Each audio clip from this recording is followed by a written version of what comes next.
What does the Chancellor mean when he says he wants to simplify inheritance tax? You might optimistically think that Philip Hammond wants to hack back restrictions and make it easier to pass on more after your death tax-free.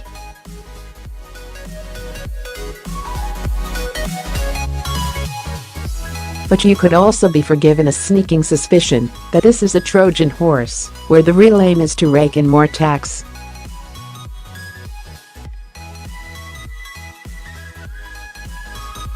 Whatever his real motivation, Hammond had a point in his letter to the Office of Tax Simplification asking it to put inheritance tax under review. It has a stupidly complicated set of rules and reliefs.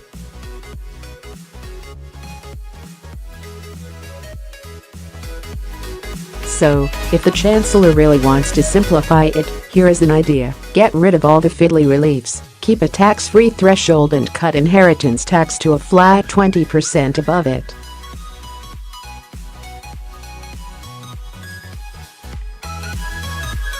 I believe this has two major merits. Firstly, it creates far less incentive for those in the multi-million pound and above bracket to indulge in measures to avoid it, as a 20% tax cut from an estate is far more palatable than a 40% one.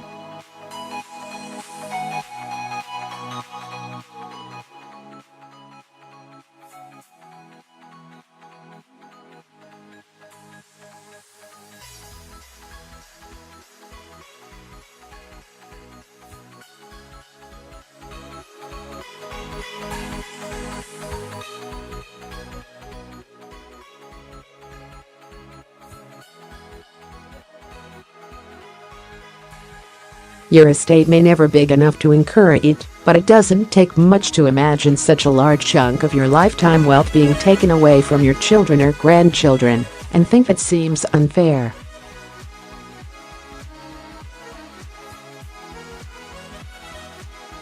Dial the tax down to 20%, and that emotional reaction drifts away. And my 20% plan has the benefit of being simple.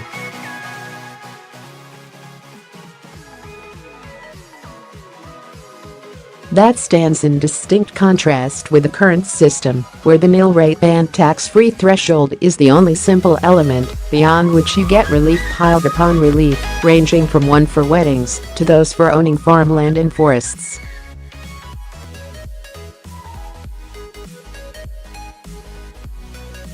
Some of these reliefs are also hopelessly outdated. You can only give away £3,000 a year in total, or pay £5,000 for a wedding, so don't pay university fees, help your kids buy a £7,000 car, or fund their £10,000 wedding, and then have the misfortune to die within 7 years.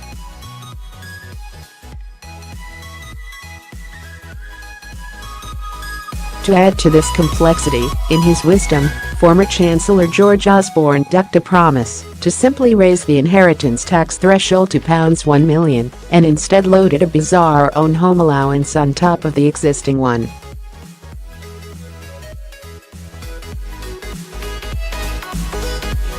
Sprinkling extra spice, this main residence nil rate band can only be used for direct descendants, and starts getting taken away again above £2 million.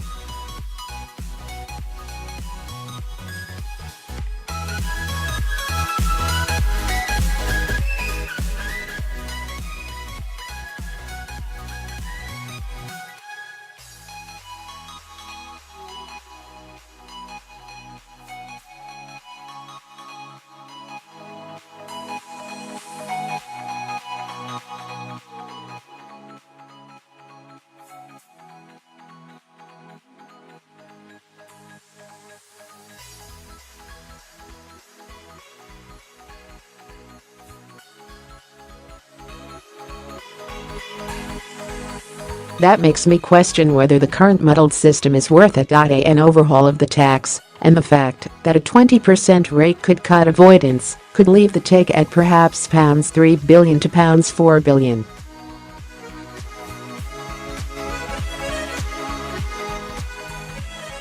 Yes, we need money coming in to pay for Britain's commitments, including the extra £20 billion we should spend on the NHS, but it makes absolute sense to revise this overly complicated tax before we end up further entangled in its net.